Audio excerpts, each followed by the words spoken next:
Hey guys, I am super excited today because I brought with me the brand new Honda / Acura NSX, which is Japan's #1 supercar.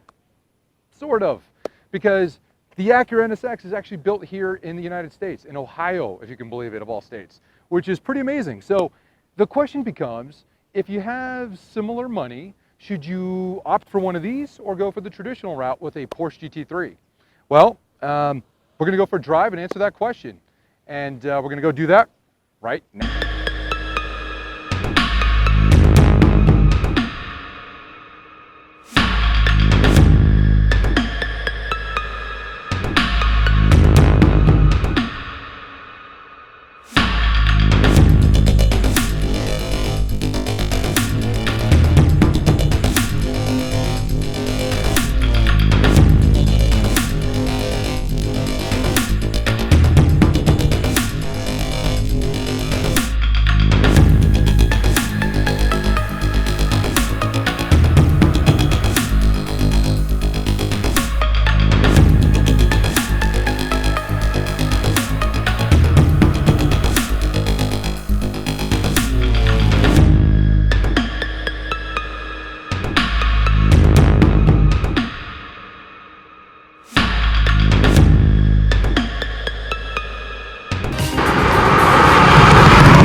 Okay, so what you just witnessed is incredible thrust from this car, and it's 3 motors.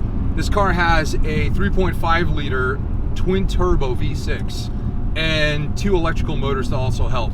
And I gotta tell you, 573 horsepower, that doesn't sound like a lot in today's world, but behind the driver's seat, that's intense. And I'm not complaining about that one bit.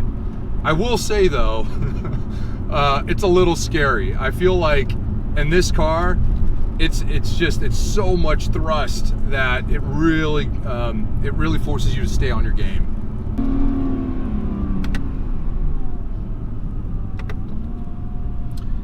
Now to talk a little bit about steering.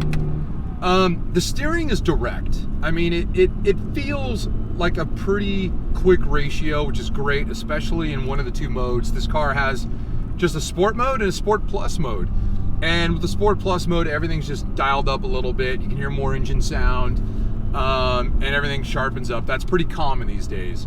In this car, I find that the weight of steering doesn't really change. When it's in either mode, it's set to whatever weighting percentage it is, and that's where it stays. It doesn't actually become any more heavy or loose. It just stays the same, which to me is a little disappointing. But when your brain acclimates to that kind of pressure in the actual steering itself, you get very good at recognizing what the tires are going to do. And so it does build confidence, but I really do miss the days when we had steering that was 100% hydraulic and that could tell you where the tires are pointing. Now, what tells me where the tires are pointing are these nubs built into the steering wheel itself.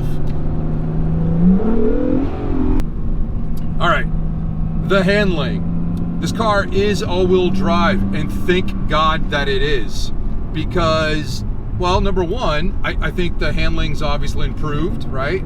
You got to learn how to use the accelerator pedal, aka the grip pedal. But what I like about it is that it shows that Acura was trying to not make a car that you take out just when it's nice out. They want you to drive this thing every day. It's an everyday supercar.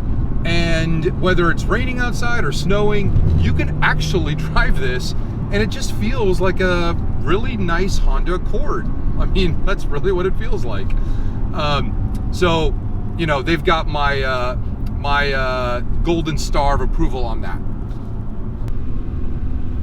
So an interesting thing about this car too is that it has the carbon ceramic brake option.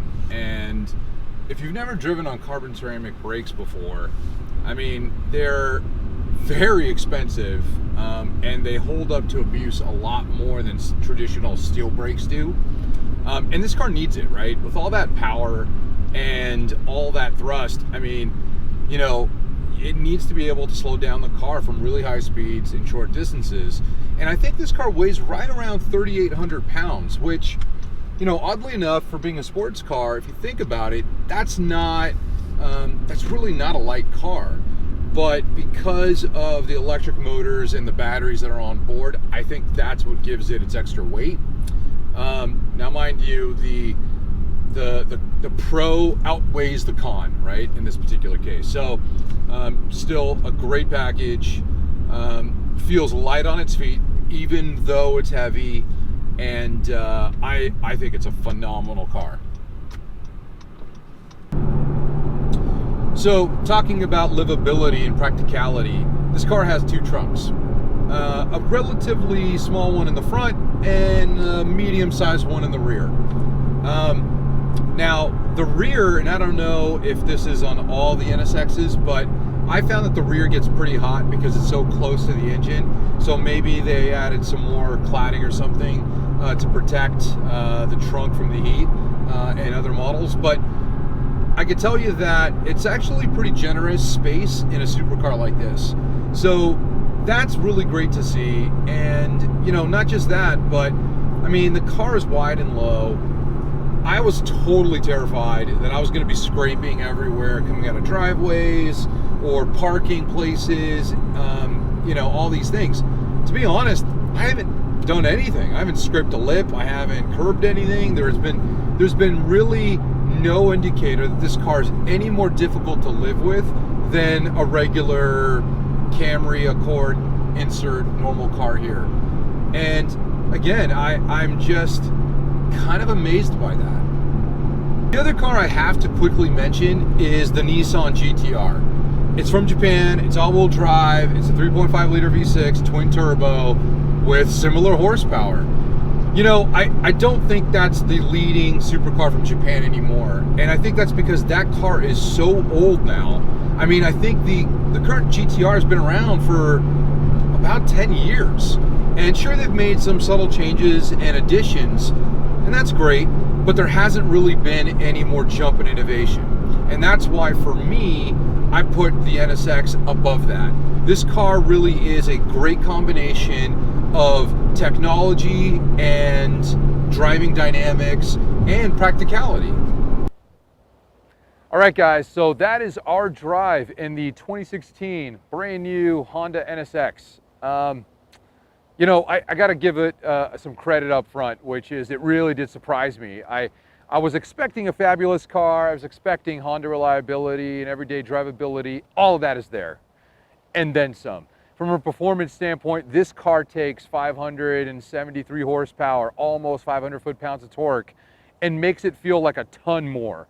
That was really interesting to feel and experience, and made me really feel like you could live with this car and enjoy it for the long haul. On top of that, I'll also say that there's an appreciation that I have for the engineering in this car. For example, the aerodynamics and the way this car is shaped is not by chance. It's not just for looks. They actually thought through how the air is coming through the car, going through these buttresses into the engine for cooling, and of course exiting out the taillight section. Really interesting stuff, not just about downforce. So when you couple the modern innovation and thinking that they put into this car, and you look at the price point of this car and what it's competing against, it's really an amazing achievement, guys. Your 160 grand could either get you a GT3, which is a safe bet, or an R8, which is a safe bet. They got that German pedigree.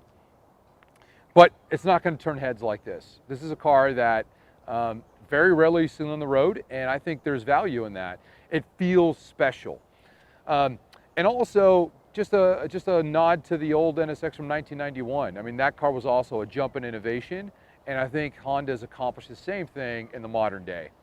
So, with all that being said, I hope you've enjoyed our review of the car, and I hope that you've enjoyed coming along for the ride. I certainly have. And there'll be more content coming soon. Please like and subscribe. If you guys have any questions, leave them down in the comments below, and I'll catch you on the next one. Thanks for watching.